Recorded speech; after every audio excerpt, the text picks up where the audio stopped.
ছাত্ৰছাত্ৰীসকলে আলোচনা কৰিছোঁ শংকৰদেৱ বিদ্যানিকেতনৰ পঞ্চম শ্ৰেণীৰ গণিতৰ অধ্যায় 2bৰ 1 নম্বৰ প্ৰশ্নটো আখৰেৰে লিখা আন্তৰ্জাতিক একক পদ্ধতিত এই সংখ্যাবোৰক আন্তৰ্জাতিক একক পদ্ধতিত লিখিব লাগে আহাচোন তাক কেনেকৈ কৰিব পাৰোঁ চাওঁ আন্তৰ্জাতিক একক পদ্ধতিত আমি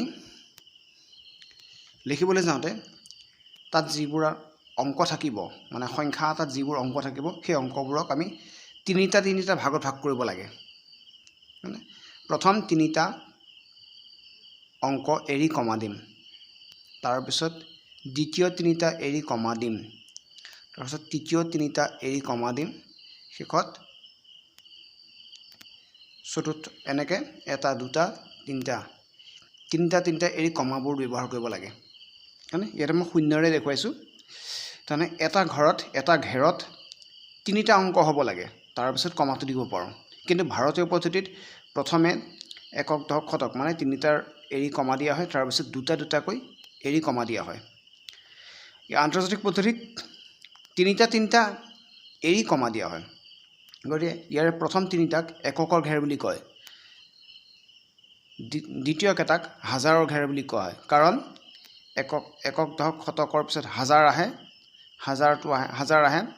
এই হাজাৰ অযুত লাখ আমাৰ ভাৰতীয় পদ্ধতিত হাজাৰ অযুত লাখটো হাজাৰৰ ঘৰত সোমাই যায় না আন্তৰ্জাতিক পদ্ধতিত এই তিনিটাক হাজাৰৰ ঘৰ বুলি কয় তাৰপিছতে মিলিয়নৰ ঘেৰ তাৰমানে মিলিয়নৰ ঘেৰত তিনিটা অংক থাকে তাৰপিছত বিলিয়নৰ ঘৰত তিনিটা অংক থাকে এতিয়া আমি অংকবোৰ এইমতে সজাই ল'ব লাগে আহাচোন তাক কিদৰে কৰিব পাৰি চাওঁ ইয়াৰ এক নম্বৰটো এয়া মই কৈছিলোঁ যে প্ৰথম তিনিটা এৰি কমা দিছে তাৰপিছত দ্বিতীয় তিনিটা এৰিও কমা দিছে ইয়াৰে প্ৰথম তিনিটাক এককৰ ঘৰত ধৰা হ'ব দ্বিতীয় তিনিটা হাজাৰৰ ঘৰত তাৰপিছত এটা মিলিয়নৰ ঘৰত ধৰা হ'ব গতিকে প্ৰথমে আমি এইটো এককৰ ঘেৰ হাজাৰৰ ঘৰ মিলিয়নৰ ঘৰত থকা 252টো লিখিছোঁ 252 বুলি লিখিছোঁ লিখি এই যিহেতু মিলিয়নৰ ঘৰ আছে গতিকে 252 মিলিয়ন তাৰপিছত শূন্যটো নধৰি আমি 80টো ধৰিম 80টো হাজাৰৰ ঘৰত আছে গতিকে 80,000 বুলি ক'লোঁ আৰু এককৰ ঘৰত 513 আছে গতিকে 513 বুলি লিখা হ'ল 2 নম্বৰটো সেইদৰে এককৰ ঘৰ হাজাৰৰ ঘৰ আৰু মিলিয়নৰ ঘৰত 32 আছে গতিকে 32 মিলিয়ন বুলি লিখিলোঁ হাজাৰ 902টো হাজাৰৰ ঘৰত আছে গতিকে 902 হাজাৰ শেষত এককৰ ঘৰত আছে 507 গতিকে 507 বুলি লিখিলোঁ মানে প্ৰত্যেকটো ঘৰতে একক দশক শতক থাকে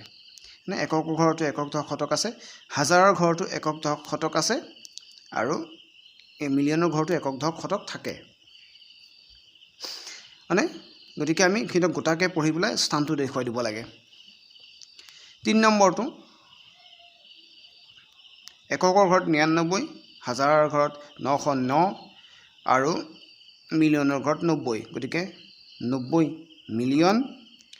হাজাৰৰ ঘৰত 909 হাজাৰ শেষত 99 লিখি দিয়া হ'ল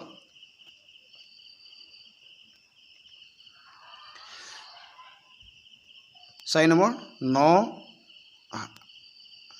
এককৰ ঘৰত 999 হাজাৰৰ ঘৰত 99 আৰু মিলিয়নৰ ঘৰত 9 আছে গতিকে মিলিয়নৰ ঘৰত অকল 9 আছে গতিকে 9 মিলিয়ন হ'ল হাজাৰৰ ঘৰত 99 গতিকে 99 হাজাৰ হ'ল শেষত এককৰ ঘৰত আছে 999 তাৰ স্থানটো সেইটোৱেই 5 নম্বৰ